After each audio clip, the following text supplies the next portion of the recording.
Du coup, bonjour à tous, bienvenue. Je suis Adrien Briata et moi je vais vous présenter quelques petits points de retour d'expérience en fait sur ce qu'on a fait sur notre titre Northgard chez Shiro Games.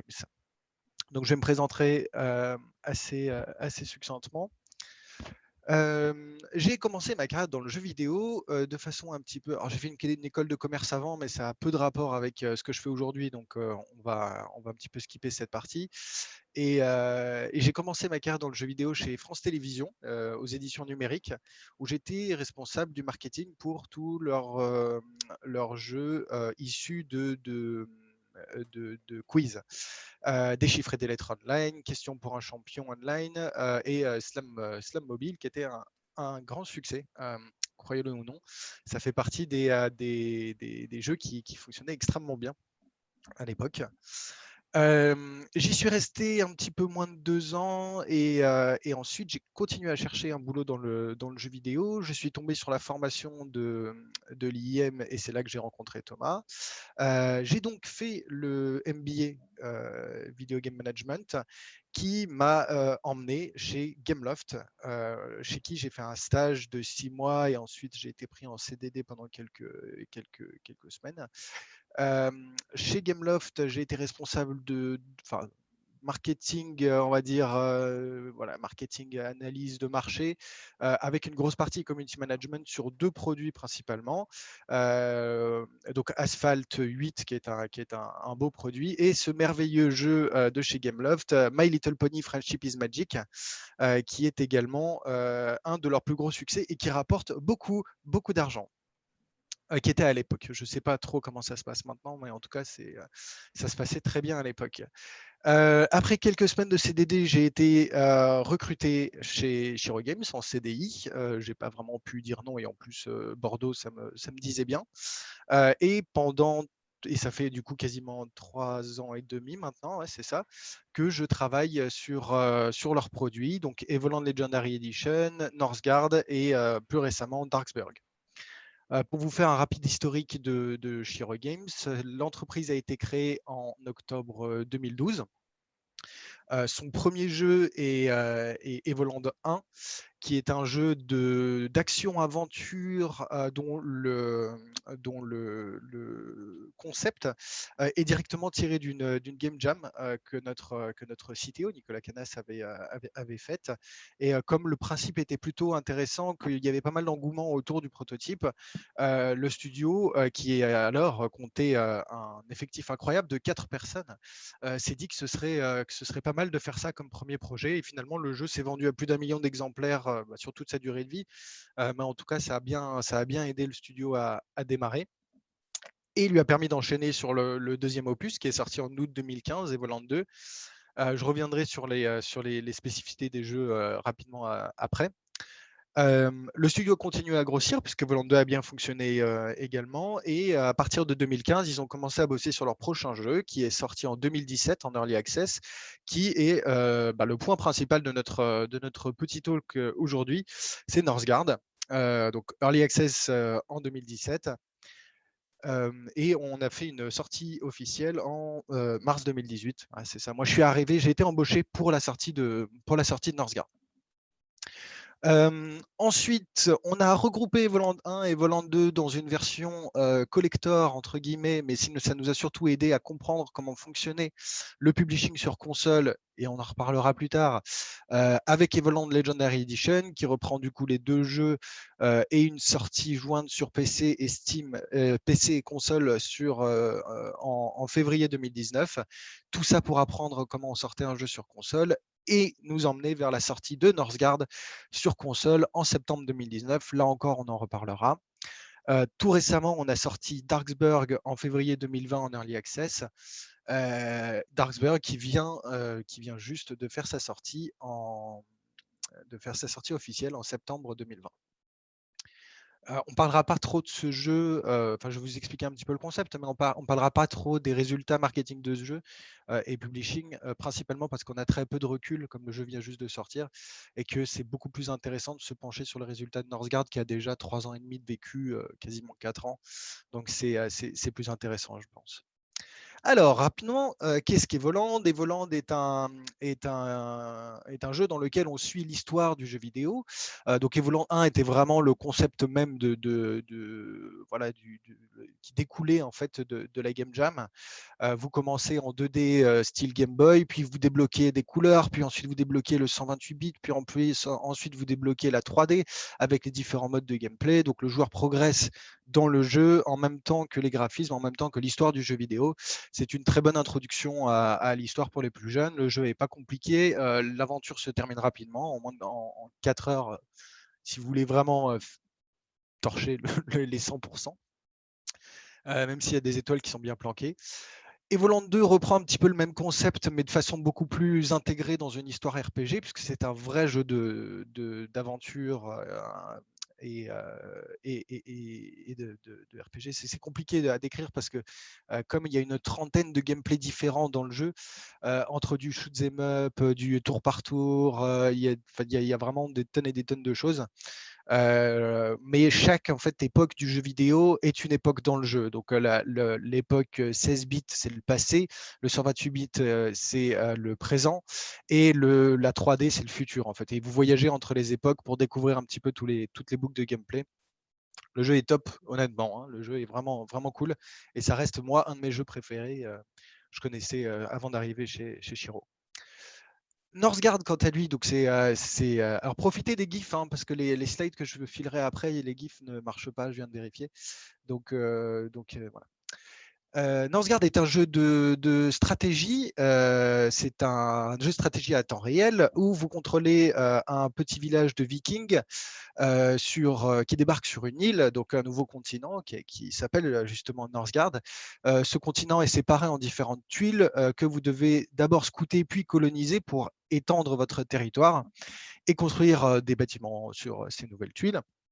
Euh, vous, vous, il y a une sorte de mix entre plusieurs types de jeux, le côté un petit peu survie, où vous vous battez contre vous-même, en fait, contre la production de votre propre peuple, un petit peu à la Frostpunk. Vous devez survivre à l'hiver, aux attaques de l'environnement. Mais en même temps, vous avez différentes façons de gagner la partie, comme dans un Civilisation, avec ce système de tuiles qui ressemble pas mal à des jeux au tour par tour, puisque vous pouvez faire une victoire militaire, une victoire commerciale, une victoire technologique, etc. Il y en a pas mal. Euh, Avec bien entendu cet élément RTS old school, un petit peu à la Warcraft 3 ou à la JoF, où vous contrôlez vraiment votre armée, vous avez la possibilité de la micromanager, au moins sur PC. Et ça, c'est vraiment quelque chose qui nous était cher, puisqu'on est tous des fans de RTS et, euh, et qui se retrouve donc dans Northgard. Et le petit dernier, on reviendra sur Northgard un petit peu plus tard, hein, même beaucoup un petit peu plus tard. Le petit dernier, c'est Darksburg, donc, qui est sorti en Early Access en février 2020 et qui a fait sa sortie officielle en septembre 2019. Darksburg est un roguelike coopératif.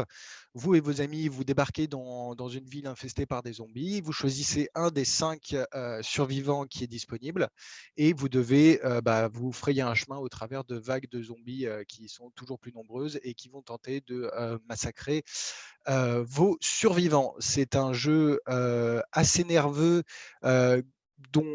qui change en fait à chaque fois que vous recommencez le jeu, puisque la ville est générée procéduralement. Du coup, les challenges sont toujours différents. Mais voilà, comme je le disais tout à l'heure, le feedback est encore assez jeune et c'est difficile de porter un jugement sur le publishing du jeu tant qu'on n'a pas un peu plus de recul.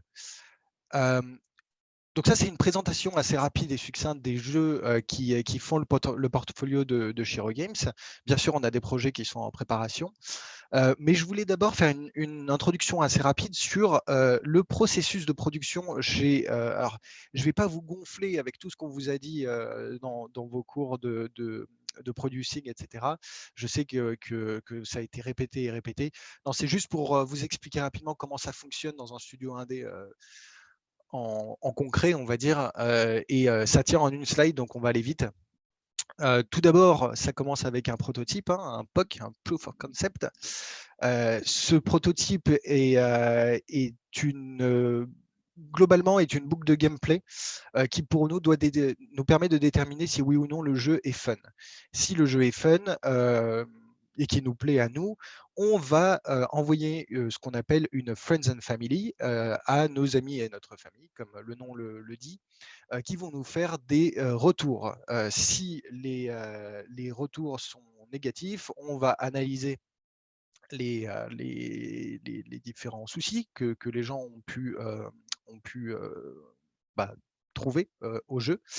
Et ensuite, on prendra les décisions qui s'imposent, soit qu'il ait le jeu et repartir sur quelque chose d'autre, soit repartir sur le proof of concept, tweaker le principe du jeu, pour ensuite refaire une Friend and Family avec un concept un petit peu plus différent. Si la Friends and Family est positive, on passe en closed alpha. Donc la closed alpha, on fait venir 200, 300 joueurs qui viennent de nos autres communautés. Donc pour Darksburg, on a fait venir des joueurs de Northgard, mais également des joueurs de Left 4 Dead qu'on a trouvé sur Reddit ou ce genre de trucs. Ça nous permet d'avoir des gens qui ont des horizons assez variés et surtout qui ne nous connaissent pas, parce que c'est le problème avec la famille et les amis, c'est que souvent ils n'osent pas dire quand c'est pourri, quoi. Si la clause d'alpha et si tout se passe bien pendant la clause d'alpha, bien entendu, pendant tout ce processus, hein, le développement continue. Hein, on n'est pas en mode on regarde. Voilà. Pendant tout ça, on continue à ajouter du contenu et tout. Si la clause d'alpha se passe bien, on passe en clause bêta. Donc là, avec clause bêta, on est sur quelque chose d'un petit peu plus gros, on va dire de 600 à 2000 personnes. Pour Northgard, c'était 600 personnes. Pour Darksburg, c'était 2000 personnes. L'idée étant d'avoir une vision beaucoup plus générale et objective de la façon dont une communauté pourrait réagir au jeu. Et là encore, si les feedbacks sont négatifs, on repasse en close alpha pour tweaker un petit peu les différents problèmes qui ont été identifiés. Si c'est positif, on fait une sortie en early access. Donc vous me demanderez, et tout le monde nous le demande, pourquoi l'early access? Parce qu'on considère ça un petit peu comme la lune de miel du jeu vidéo.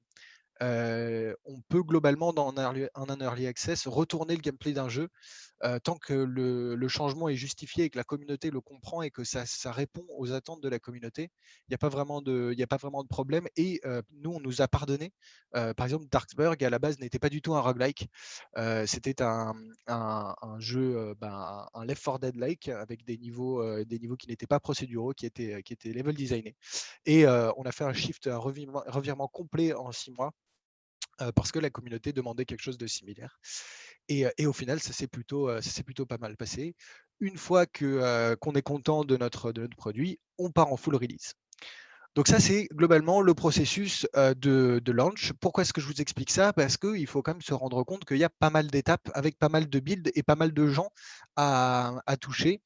Et c'est une des raisons majeures qui va nous orienter vers le choix de notre store, qui est le premier choix en publishing. Waouh, quelle transition! Le choix des stores, si on fait un horizon rapide des différents stores qui existent aujourd'hui, sur PC, il y en a 4 majeurs. On va dire 4 majeurs qui sont ouverts, hein, aux third party, parce que le Uplay fait partie des majeurs aussi, mais ils sont quand même très fermés. Donc pas besoin de les présenter, hein, vous les connaissez tous. GOG, Steam, Origin, donc le store d'Electronic Arts, et Epic Games. Et sur console, bien entendu, Xbox, le PS Store et la Nintendo Switch, qui sont des acteurs incontournables lorsque l'on veut faire du publishing console. Mais du coup, qu'est-ce qu'on recherche dans un store? Si on repense au processus de launch, on va chercher quelque chose qui est facile d'entrée. Pour un développeur indépendant, c'est vachement important qu'on puisse créer un compte développeur rapidement, alors oui, je sais, Thomas, c'est un peu compliqué avec l'IIM, mais c'est spécifique à l'IIM. En vrai, normalement, c'est plus simple. Parle pas des choses qui fâchent ce matin, s'il te plaît. Donc voilà, un store qui soit facile d'accès. Un store où il est possible de pousser rapidement des builds pour que le jeu soit à jour le plus rapidement possible. Je vais vous donner un exemple.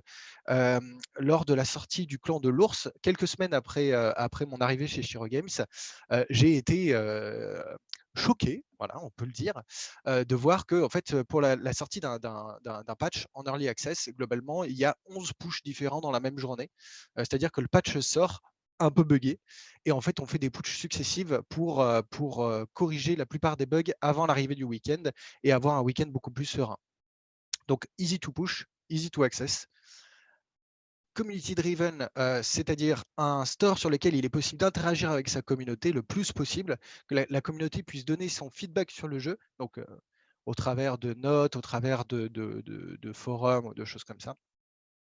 Et enfin, des outils de discoverability, donc des outils de mise en avant qui sont vachement importants et si possible qu'ils ne soient pas trop opaques, ça peut être vachement cool. Si on reprend notre liste de stores et qu'on fait pilier par pilier, on se rend compte rapidement que pour le easy to access, alors bon, là, rapidement, c'est parce que c'est intéressant, hein. GOG, c'est facile d'accès. Par contre, c'est un peu chiant si vous n'avez pas un jeu qui n'est pas narratif, parce que GOG se centre sur la narration. Et si vous n'avez pas d'histoire dans votre jeu, si vous avez un jeu massivement multijoueur, ça va poser problème. Les gens vont pas forcément, enfin, GOG va pas forcément accepter de recevoir votre jeu sur son store. Steam, il n'y a pas de problème. Origin et Epic, c'est le bordel, il faut parler à plein de gens et tout. Le easy to access pour PlayStation et Xbox, il n'est pas spécialement difficile en tant que tel. C'est juste que les dev kits coûtent une blinde et pour un petit studio indé, c'est parfois difficile. Un dev kit PS4, je ne sais pas encore le prix du dev kit PS5, hein, mais un dev kit PS4, c'est plus de 10 000 euros. Donc, il faut se rendre compte que pour un petit studio, c'est pas toujours le truc le plus cool. Et Switch, Switch, c'est beaucoup moins cher, hein. Le dev kit coûte 800 balles, donc on n'est pas du tout sur le même rapport. Pour le easy to push, GOG, Steam et Epic, c'est plutôt simple. Origin, c'est le merdier, il faut leur envoyer des builds directement par mail. Et les consoles, c'est compliqué, c'est de la validation à chaque fois. Community driven, au final, c'est nul partout sauf sur Steam parce qu'il n'y a pas de forum. Epic, ils n'ont même pas mis de notes pour les jeux. Donc, c'est très difficile de se rendre compte de ce que la communauté pense réellement de votre jeu, à part regarder sur Reddit, sur Twitter ou ce genre de choses. Mais du coup, il n'y a vraiment que sur Steam que là, on a quelque chose d'utile. Et en termes de discoverability, GOG, ils sont assez ouverts à vous mettre en avant en échange de soldes et ce genre de trucs. Steam, pareil, ça se passe pas trop mal. Epic aussi. Origin, j'ai toujours pas compris comment ça fonctionne. Donc, je peux pas trop vous dire comment est-ce qu'on négocie des mises en avant. Xbox et PS4, c'est pas que c'est pas spécialement compliqué, c'est juste c'est très rare parce qu'il faut que votre jeu entre dans certaines catégories de soldes qui sont déjà prédéfinies par le département publishing de Microsoft et de Sony. Alors que sur Switch, vous pouvez vous-même choisir d'organiser vos propres soldes quand vous voulez. On en reparlera plus tard. Donc du coup, vous imaginez bien que Steam est la plateforme de prédilection pour le lancement de jeux indés. C'est facile d'accès, c'est facile de pousser des mises à jour. Il y a la Steam Community remplit parfaitement son rôle en termes d'échange avec la communauté, même si nous, on a choisi de la coupler avec Discord pour échanger plus directement. Et les outils de discoverabilité sont quand même beaucoup plus transparents. C'est pas compliqué d'avoir accès à son account manager qui vous permet de négocier des petites choses.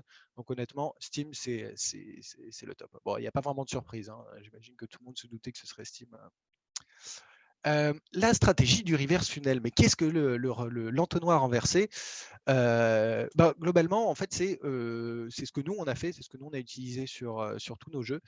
On commence sur Steam, on fait tout notre pré-launch, notre early access et notre official launch sur Steam.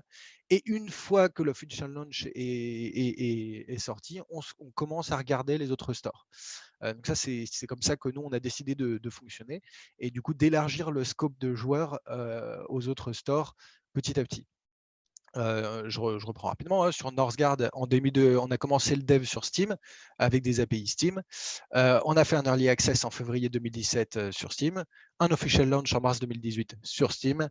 Les consoles, c'est septembre-octobre 2019. Et en 2020, on s'est tourné vers d'autres stores PC, Origin, GOG en mai. Et là, on bosse sur Epic pour une sortie en 2021.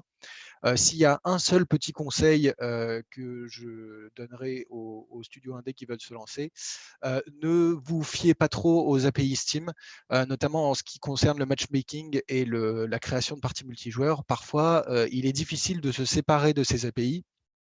Et c'est un peu dommage. Nous, on a perdu du temps à les intégrer du coup et ensuite à les retirer quand il a fallu sortir le jeu sur d'autres stores, notamment sur console. Maintenant que votre jeu est sur Steam, on prend l'exemple de Northgard. Northgard sur Steam, comment j'ai appelé? Oui, sa vie, son œuvre. Waouh, c'est poétique comme pas possible. On va pas se le cacher, en 2017-2018, on avait quelques avantages à sortir un jeu de stratégie à ce moment-ci, surtout un jeu de stratégie viking. Déjà, il y avait peu de concurrence. Les jeux de stratégie en 2017-2018, il n'y en avait pas des masses. Les plus gros succès, c'est Frostpunk, The Rebellions et Northgard. Et quand on regarde Frostpunk et The Rebellions, on n'est pas du tout sur le même type de gameplay. Donc là-dessus, on était plutôt safe. Et de façon générale, depuis cette époque, il y a très peu de RTS indés qui sortent sur Steam.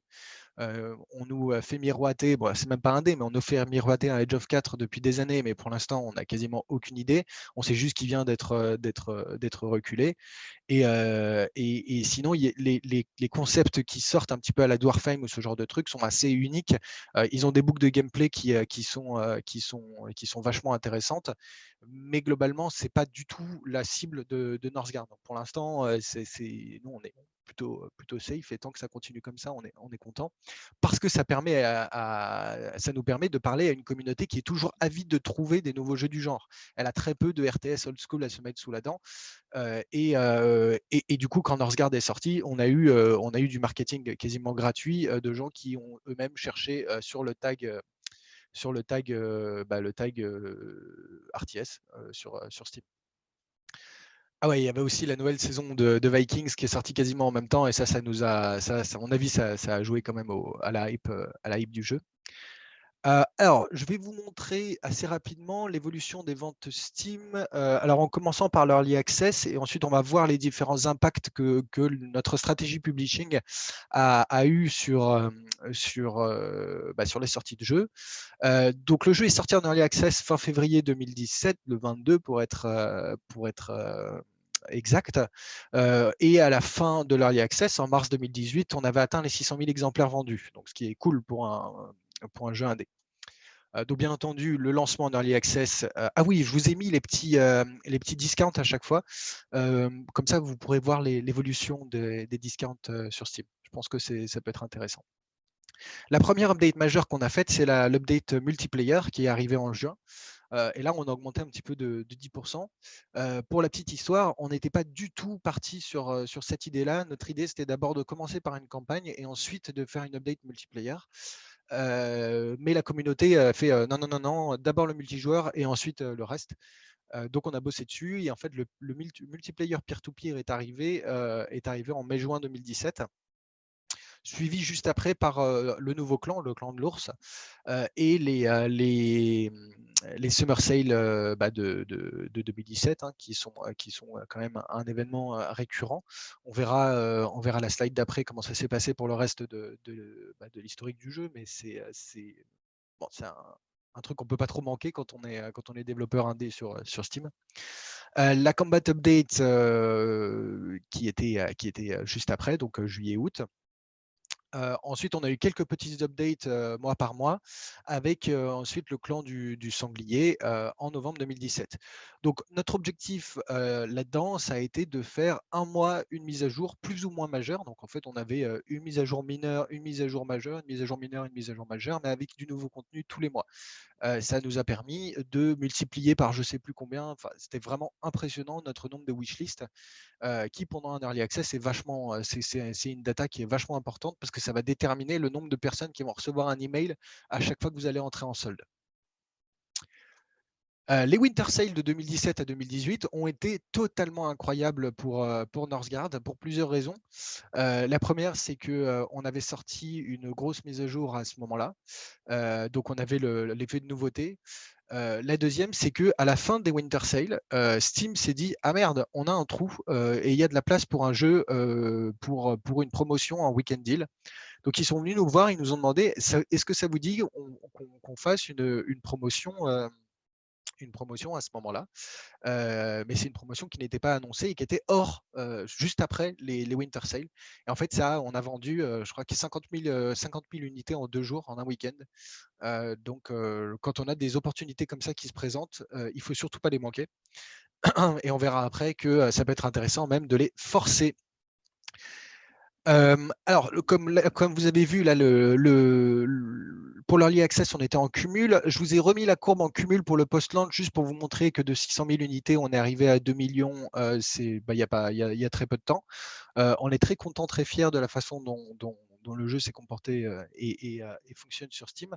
Par contre, je pense que cette courbe, elle n'est pas pertinente ici parce que c'est très difficile de voir les différents pics. Donc, on va regarder les pics de vente et là, on voit clairement quand est-ce qu'on a fait des événements publishing. Et c'est là qu'on peut se rendre compte de l'impact d'une stratégie avec de la régularité dans ces updates, dans ces releases de DLC et dans les différentes soldes Steam qu'on a pu mettre en place. Bon, bien entendu, on commence par l'official launch qui était en mars 2018 où le jeu était à moins 25%. Donc, comme vous le voyez, on était à moins 17 grand max en 2017. Là, 2018, on passe à moins 25. Ensuite, j'ai listé toutes les soldes Steam, mais purement Steam, hein, les Summer Sale, les Winter Sale. Et là, récemment, on a intégré une solde de jeu City Builder qui a extrêmement bien fonctionné, bien plus que ce à quoi on s'imaginait, surtout que le jeu n'était qu'à moins 50, alors qu'on a l'habitude de faire du moins 60 ces derniers temps. Donc, on était content. On ajoute à ça toutes les soldes qui concernent les grosses mises à jour, les mises à jour majeures. Donc, l'update multiplayer qu'on a sorti en juin 2018. Ragnarok, Northgard Ragnarok, qui a rajouté un mode de jeu en octobre 2018. Northgard Relics, qui a ajouté un petit peu de fin de contenu endgame, donc en fin de partie. Alors, à chaque fois, j'ai mis plus MWM. C'est MWM, c'est Midwinter Madness. Les Midwinter Madness, c'est un type de solde que Steam pratique où pendant 3 jours, du mardi au jeudi, vous allez être en front page directement. En général, avec une grosse promotion. Donc, ça commence à moins 33, mais ça peut aller jusqu'à moins 75, moins 90, etc. Et c'est très intéressant parce que comme vous êtes en front page dans un petit carré qui est quand même vous n'avez même pas besoin de scroller pour voir les Midweek Madness sur Steam. Très souvent, vous allez vous retrouver en front page, la vraie front page avec le bandeau en haut. Et c'est une promotion qui est ultra intéressante à négocier avec Steam. Ensuite, en octobre-novembre 2019, on a eu Northgard Conquest qui est arrivé avec une autre solde dont on parlera un petit peu après. Et en juillet 2020, la Map Editor Update, c'était l'update du confinement. Voilà, on a bossé dessus, premier confinement, c'était intéressant. Ensuite, on a les soldes qu'on a dealés directement avec Steam. Donc là, c'est vraiment des soldes de Shiro qui sont ensuite négociés avec Steam. La Publisher Week en novembre 2019 qui est tombée en même temps que Conquest, vachement intéressant, une solde sur tous nos jeux avec un bandeau de présentation en front page. On était plutôt contents et satisfaits et on pense en refaire une en février, février 2021. Et bien sûr, le Free Weekend dont il faut qu'on discute un petit peu parce que le Free Weekend est une opportunité incroyable. C'est fou comme truc. Nous, on a eu des chiffres qu'on ne pensait jamais atteindre. 150 000 personnes ont téléchargé le jeu gratuitement en 2 jours. On a eu un pic à 88 000 joueurs quotidiens le dimanche. On a fait 60 000 ventes dans la semaine qui a suivi, parce que le jeu a été à moins 50% pendant le week-end et la semaine qui a suivi. Et donc ça, c'est de loin le truc qu'on ah, franchement, si vous avez un peu de traction, votre jeu fonctionne à peu près sur Steam, c'est vraiment une super idée pour le pousser. Pas forcément tout de suite dans sa vie, parce que c'est bien aussi de maîtriser l'image de votre jeu. Mais par contre, pour ce qui concerne le midlife, après 1 an et demi, après 2 ans de vie, faut foncer. Les free week-ends, c'est la vie. C'est trop, trop bien. Après, il y a les sorties de clans qui ont été aussi accompagnées en général de soldes. Alors, ce n'est pas des soldes générés, enfin, dealés avec Steam. En général, c'est juste nous qui mettons le jeu en solde à ce moment-là. J'attire votre attention sur la sortie du clan du Lynx en septembre 2020, qui a complètement pété un câble, elle aussi. On ne sait pas trop comment est-ce qu'on a fait des chiffres comme ça. Mais on était très contents. On a fait 2 jours à 20 000 ventes quasiment par quotidienne, ce qui est très cool. Voilà. C'est difficile à expliquer en termes purement pratiques. On avait une campagne marketing en même temps. On a fait une sortie, on a traduit le jeu en coréen et ça a boosté nos ventes en Corée en même temps. Et surtout, on est tombé dans une semaine un petit peu creuse de septembre, où il n'y avait pas trop de sorties. Et du coup, ça nous a mis en front page. On est resté 3 jours en front page dans les top sellers. Et du coup, c'est le cercle vertueux. Hein. Vous êtes en front page, il y a plus de gens qui vous voient, donc vous restez en front page, donc il y a plus de gens qui vous voient, etc. Donc c'est toujours très, très intéressant. Alors j'ai rajouté la petite mention parce que de mars 2019 à mai 2019, on a fait une promotion avec Humble Bundle où ils nous ont acheté un truc comme 450 000 clés.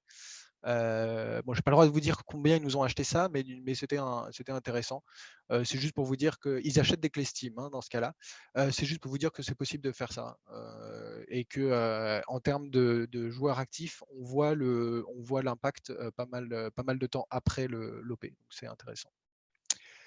Alors, si on regarde le bilan aujourd'hui, donc après 3 années et demie de Northgard, donc bien entendu, on avait un early access.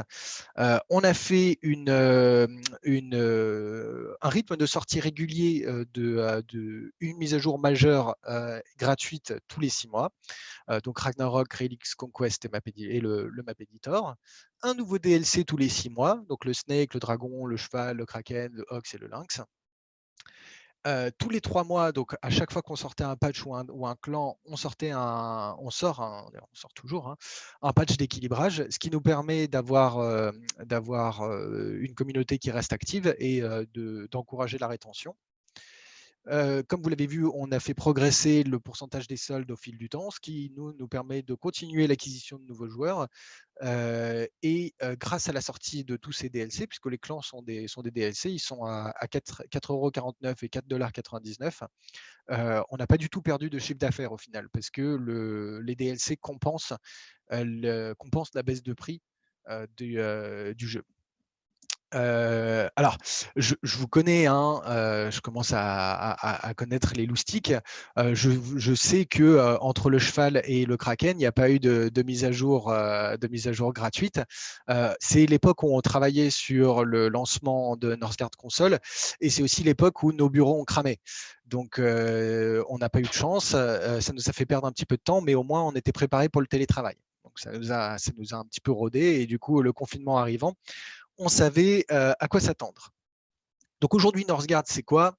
Northgard, c'est plus de 2 100 000 unités vendues uniquement sur Steam, dont 75% de ces ventes ont été faites en solde. Donc l'impact des soldes quand même sur les ventes d'un jeu. D'ailleurs, fun fact, si on prend toutes les ventes en solde, plus les différences de prix parce que Northgard en Chine et en Russie, par exemple, est vendu beaucoup moins cher qu'en Europe, et c'est juste que quand vous achetez une clé russe, vous ne pouvez pas l'entrer dans un compte Steam européen ou américain, etc. Et du coup, si on prend tout ça, plus les différences de prix des pays, en moyenne, une clé de Northgard s'est vendue à 17,4 $, alors que le jeu se vend à 29,99 $. C'est voilà, pour vous dire, sachant que sur ces 17,4 $, le studio n'en récupère que 56% environ. Si on enlève la part de Steam plus la TVA, c'est ça. Donc, c'est pas toujours évident de mettre les choses en perspective. C'est pour ça que j'ai essayé de. Voilà. Donc, pour revenir au truc positif, 2 100 000 unités, 1,7 million de DLC vendus sur Steam. Là aussi, petite stat intéressante, aujourd'hui en 2020, sur l'année 2020, pardon, les DLC représentent 38% du chiffre d'affaires de Northgard et tous les ans, ça augmente. On a commencé à sortir des DLC en 2018, à l'époque c'était 12%. En 2019, on était à 29% et maintenant on est à 38%. Donc on imagine qu'en 2021, on aura dépassé les 40, voire les 50% du chiffre d'affaires total du jeu. Donc les DLC, c'est vachement important. Et je n'ai qu'un mot à dire pour clôturer le sujet des DLC, c'est bundle. Faites des bundles sur Steam. C'est super important, ça marche super bien. Enfin, franchement, nous, quasiment, enfin, je sais pas, du coup 40% de nos ventes sont des ventes de bundle. Et dans le bundle, il y a le jeu plus tous les DLC. Il faut se rendre compte à quel point c'est puissant comme truc. C'est trop, trop bien. Donc faites des bundles sur Steam. Ça marche très, très bien. On a un taux de conversion de 29% pour les wishlists. Alors, qu'est-ce que c'est qu'un taux de conversion de wishlist? C'est le pourcentage de personnes qui ont wishlisté votre jeu et qui ensuite vont l'acheter. Ça montre globalement l'attrait que les joueurs donc le nombre de wishlists montre l'attrait que les joueurs ont pour votre jeu sans forcément avoir le courage de l'acheter. Ce taux de conversion, il vous permet de déterminer plusieurs choses. Déjà que vous avez choisi un bon price point, parce que le prix n'est pas rédhibitoire, et ensuite que vos mises à jour régulières encouragent les gens qui avaient wishlisté le jeu il y a quelque temps à l'acheter. La moyenne de Steam, pour info, c'est 18%, donc 29, c'est plutôt cool. Et bien entendu, plus ce ratio est haut, mieux vous vous portez. Tout ça, tout ce dont on vient de parler sur Steam, ça a pour objectif une seule chose. Je pense que c'est le KPI le plus important dans le jeu vidéo en règle générale, même pas dans le publishing, même pas dans le marketing, c'est dans le jeu vidéo en règle générale. Si vous voulez connaître la santé d'un jeu, il faut regarder ses daily active users. Tout spécialement quand on parle d'un jeu multijoueur, parce que c'est là-dessus que vous allez mesurer votre potentiel de rétention. C'est là-dessus que vous allez mesurer la façon dont vous allez, enfin, l'efficacité avec laquelle vous communiquez autour des mises à jour, autour des actualités de votre jeu. C'est ça qui va déterminer l'impact de votre merchandising, pour du marketing, bien entendu. Bon, je parle de ça parce que je connais ça, mais c'est aussi ça qui va déterminer pas mal de décisions game design. Voici les daily active users de Northgard. Donc là, bon, c'est compliqué de se rendre compte parce que là, on est sur du mois par mois, mais globalement, on n'est pas trop mal. D'ailleurs, voilà, on va partir sur quelque chose d'un petit peu plus clair. En 2017, on était environ à 9000 daily active users. 2018, on est monté à 12 354, ce qui était vachement cool, on était content. 2019, on s'est dit, ça y est, ça baisse, c'est fini. Ça va être la descente aux enfers. Sauf qu'en fait, 2020, retournement complet de situation. Je pense qu'on a eu une grosse hype en termes de streamers. Il y a plein de gens qui se sont intéressés au jeu et qu'on n'a toujours pas eu on a eu le report d'Age of 4. Il y a pas mal de RTS qui ont été soit annulés, soit qui se sont révélés être un petit peu décevants. Donc, Northgard est revenu au centre des discussions, au moins sur le genre. Donc, 2020, c'est la meilleure année de Northgard depuis sa sortie, alors que le jeu a déjà 3 ans. Donc, on a conscience d'être un petit peu un ovni à ce niveau-là, mais on en est fier et on est content. Du coup, nous, on ne va pas s'arrêter, hein, on continue. On prévoit une nouvelle mise à jour majeure qui sera gratuite pour janvier, et un pack d'expansion qui devrait sortir. Donc un pack d'expansion, c'est un DLC qui là, cette fois, sera un peu plus cher que 4,49 € parce qu'on compte intégrer beaucoup de choses à l'intérieur, qui devrait sortir en 2021. Et bien sûr, plein d'autres choses. On a des plans de game design sur Northgard jusqu'en fin 2022 pour vous donner une idée. Tant que le jeu fonctionne, on continue à le mettre à jour parce que déjà, on adore le produit. Les joueurs demandent du contenu supplémentaire. Et en plus, on a tellement de nouveaux joueurs qui considèrent que Northgard est un nouveau jeu qu'on a toujours intérêt à continuer le truc. Je ne dis pas qu'on a fait un revival à la Among Us, mais 2020 a été quand même une année assez surprenante pour nous. Il est 9h37. Ok, alors on va aller rapidement sur le publishing console. Juste pour vous donner un petit peu de contexte, le publishing sur Northgard sur console, ça a été un gros challenge technique parce que rendre un RTS jouable à la manette, c'est pas évident. Il a fallu revoir entièrement la user interface. Toute la partie micromanagement de Northgard a dû être refaite. Et en plus, en termes de challenge, pardon, non, ça va. En termes de challenge, il a fallu faire fonctionner Northgard sur Switch. La Switch est une console qui n'est pas facile à traiter, déjà parce que son processeur est tout petit, la carte graphique est toute pourrie. Donc du coup, il a fallu downscale le jeu. Honnêtement, ça rend plutôt pas mal. On y reviendra un petit peu. Là, vous pouvez voir le choix qu'on a fait en termes de user interface. Et on a transformé les menus classiques de RTS en ce qu'on a appelé une Dynamic Control Wheel, super nom, très marketing. Mais du coup, l'objectif étant d'avoir accès tout le temps à tous les menus de façon super rapide et intuitive. Et honnêtement, ça fonctionne pas mal. Les joueurs, en tout cas, en sont très contents. Je ne sais pas si vous savez ce que c'est que les TRC. Les TRC, c'est une suite de règles extrêmement longues, très longues, que les constructeurs de consoles mettent à disposition des développeurs et que les développeurs doivent respecter pour espérer sortir leur jeu sur console.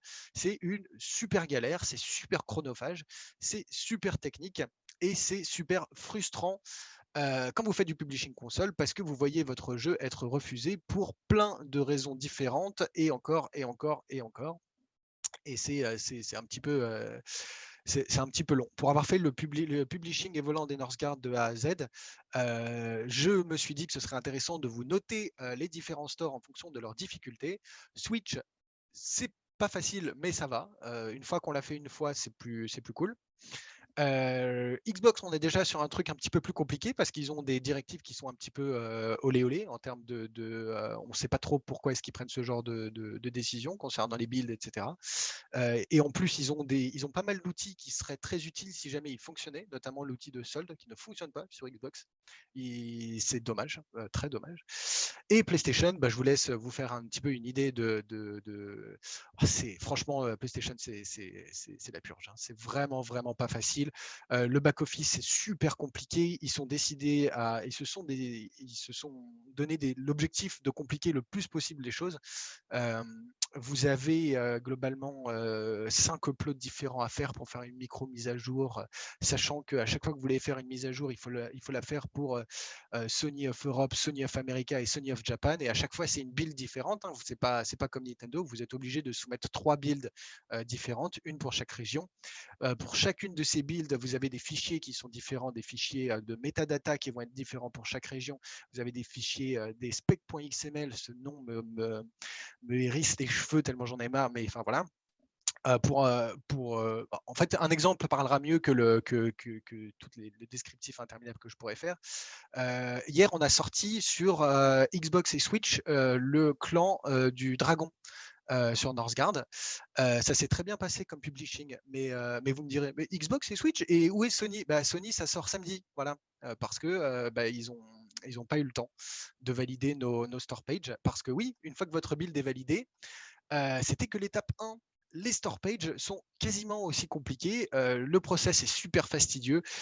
Ils sont ils sont très pointilleux sur la façon dont vous gérez vos store pages. Là-dessus, Nintendo n'est pas en reste. Hein. C'est assez compliqué, notamment au niveau des trailers. Les Nintendo, ils sont super chiants sur les trailers. Et en fonction des régions, vous allez devoir mettre des choses différentes à la fin de vos trailers, etc. Si on fait le bilan pour nous après un an de console, hein, parce que c'est très négatif comme introduction, mais au final, on a quand même vendu plus de 100 000 unités, sachant que le jeu est pricé plus haut. Il est à 34,99 sur console, alors que sur PC, il est à 29,99. 75% de ces ventes, comme sur PC, ont été faites en solde. C'est globalement lié au fait que c'est la seule façon d'être mis en avant sur console, c'est d'entrer en solde. Et les portages sont rentables après 4 mois. Le portage a été rentable après 4 mois d'exploitation. Donc ça, ce qui était vachement cool, parce que du coup, on a fait quand même pas mal d'argent sur la version console. Donc je dis pas que c'était une mauvaise idée, je dis juste que ça a été un petit peu douloureux. Si on regarde la répartition des différentes consoles, on a 70% de Switch, 13% de PS4 et 17% d'Xbox One. Ça, c'est notamment dû au fait que à la sortie Switch, on est négocié 1 mois d'exclusivité. Donc le jeu est sorti début septembre sur Switch et début octobre sur Xbox et PS4. L'idée étant d'être plus mis en avant pendant ce mois-ci avec Nintendo. Et quand Nintendo accepte de faire ça, c'est voilà.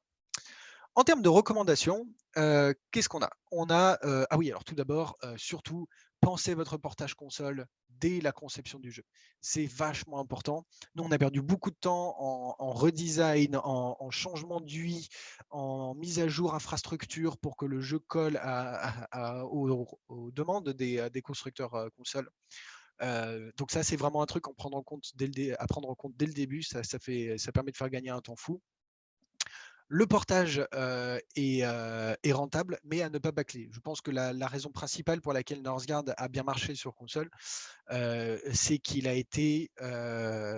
qu'on a passé vraiment 6 à 8 mois sur la meilleure user interface qu'on puisse trouver. C'est également parce qu'on a passé du temps à optimiser le jeu sur Switch pour qu'il lag le moins possible. Et je vous assure que le passage d'été à hiver qui laguait déjà sur PC, sur Switch, il a été compliqué à faire rentrer, hein, mais il a fallu trouver les optimisations qui allaient bien et tout. Et voilà, on a mis du temps, on a mis des ressources et au final, ça s'est bien passé. Et le fait qu'on ait rentabilisé en si peu de temps, c'est vachement positif, je pense. Pour les indés, donc ça on en a déjà un petit peu parlé, mais le conseil du Focus Marketing Switch, alors le conseil du Focus Switch, j'ai envie de dire en règle générale, si vous n'avez pas trop envie de vous prendre la tête, cherchez pas à partir sur Xbox et PS4. C'est vraiment, surtout si vous êtes une toute petite équipe, c'est beaucoup d'efforts, alors que les stores mettent très peu les jeux en avant. On va dire la PS4 et la Xbox valent vraiment le coup si vous vous faites repérer par ces consoles en amont, on va dire, pendant une conférence, une convention ou un truc comme ça, et qui viennent vous voir en vous disant « Ok, je veux ce jeu sur ma console, est-ce qu'on ferait pas une exclue ou quelque chose comme ça ?» Là, ça vaudrait le coup. Là, je suis d'accord. Si vous êtes indé et que vous sortez d'abord sur Steam, mais ensuite vous faites une sortie console, franchement, la Switch, c'est bien. Et c'est plus simple que le reste. Et vous aurez tout le temps de faire une sortie Xbox et PS4 plus tard si jamais vous pensez que ça vaut le coup. Ne pas hésiter à multiplier les soldes, hein. C'est là-dessus que les gens font le plus de ventes et c'est là-dessus que nous, on fait le plus de ventes. En moyenne, Northgard vend entre 10 et 30 copies par jour sur Switch, hors période de solde.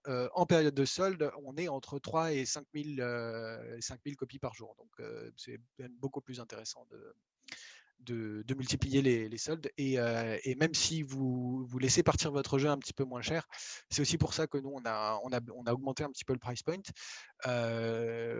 Vous êtes beaucoup plus rentable que si vous ne mettiez pas le jeu à jour du tout. Donc ça vaut le coup. Et enfin, réclamer des account managers.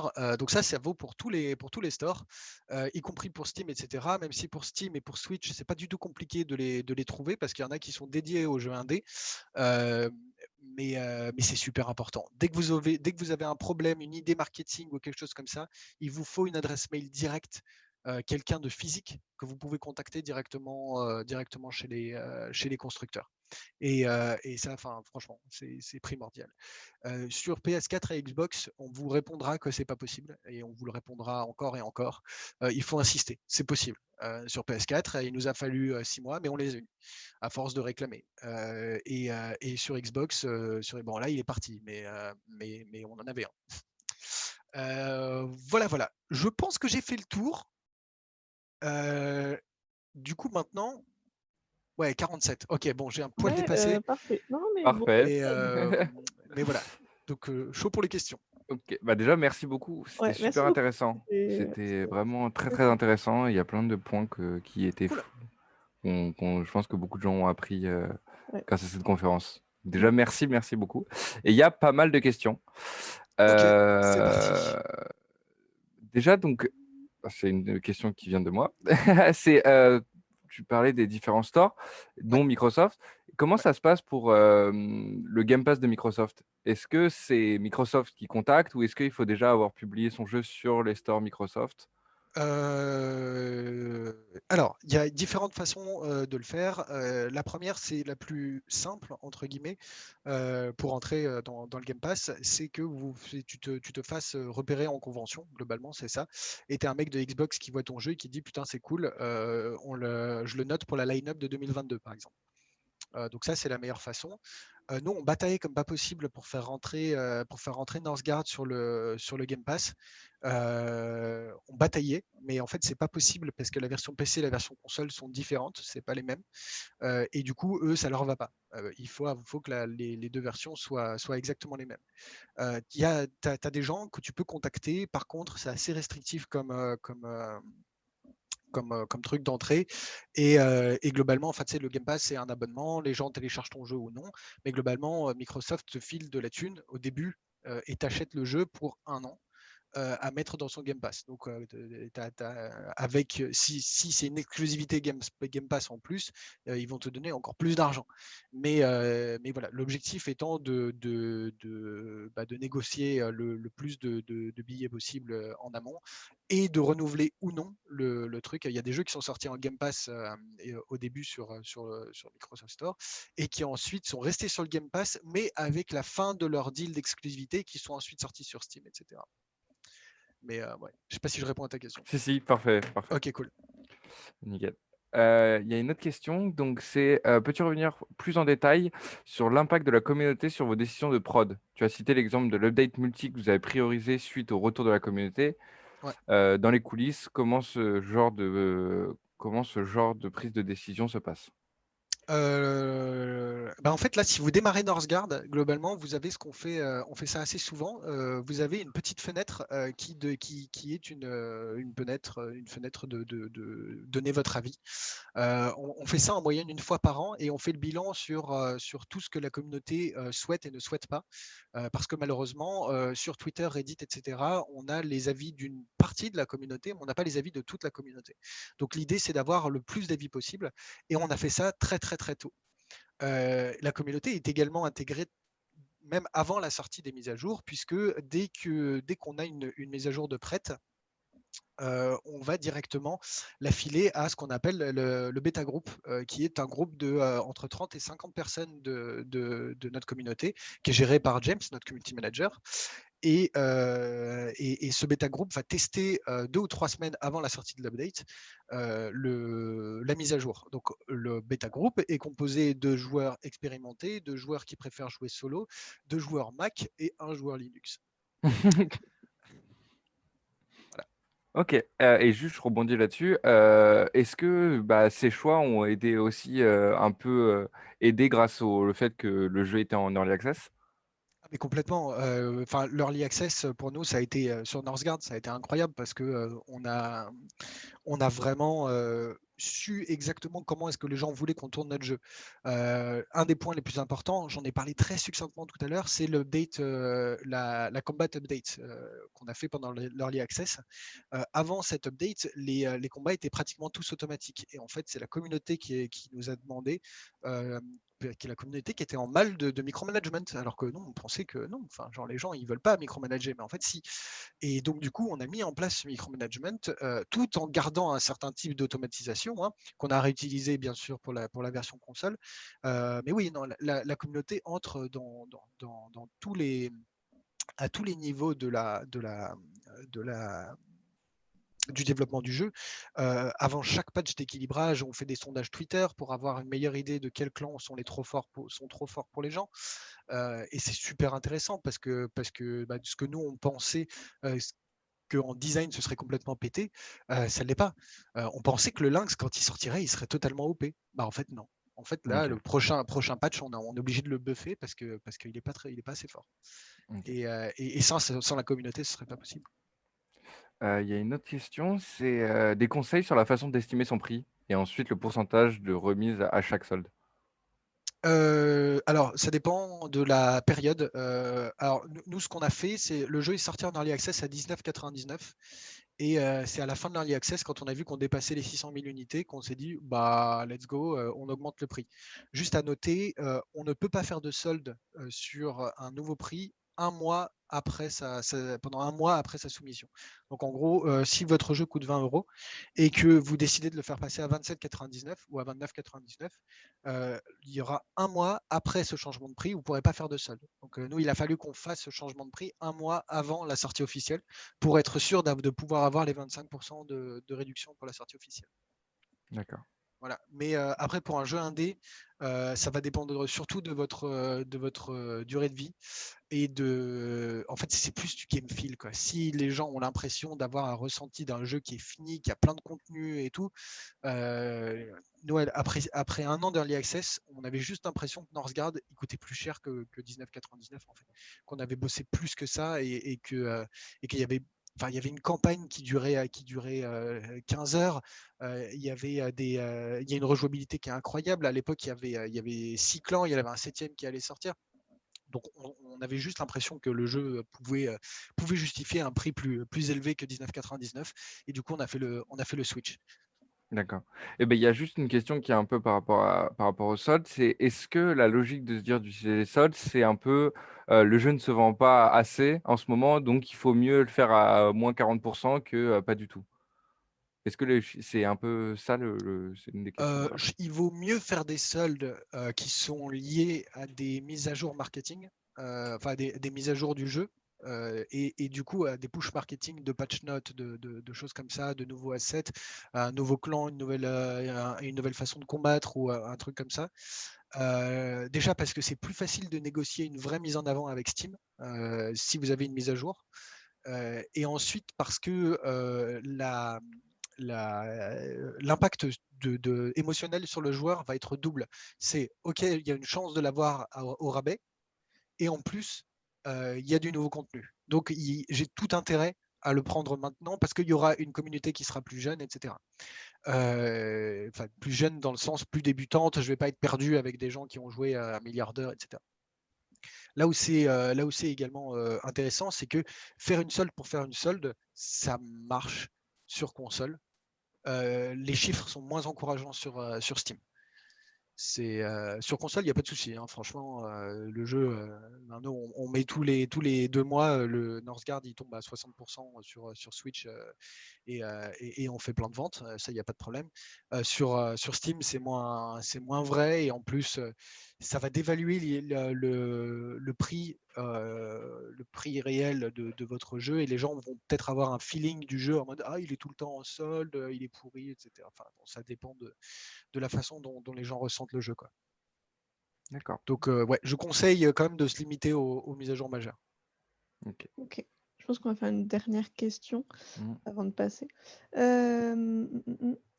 Du coup, vu que le publishing sur console est un peu du coup mortel, est-ce qu'il existe des plateformes pour faciliter, voire automatiser le processus? Non. Non, pas du Il tout. existe Bah un alors, truc qu'on appelle des publishers.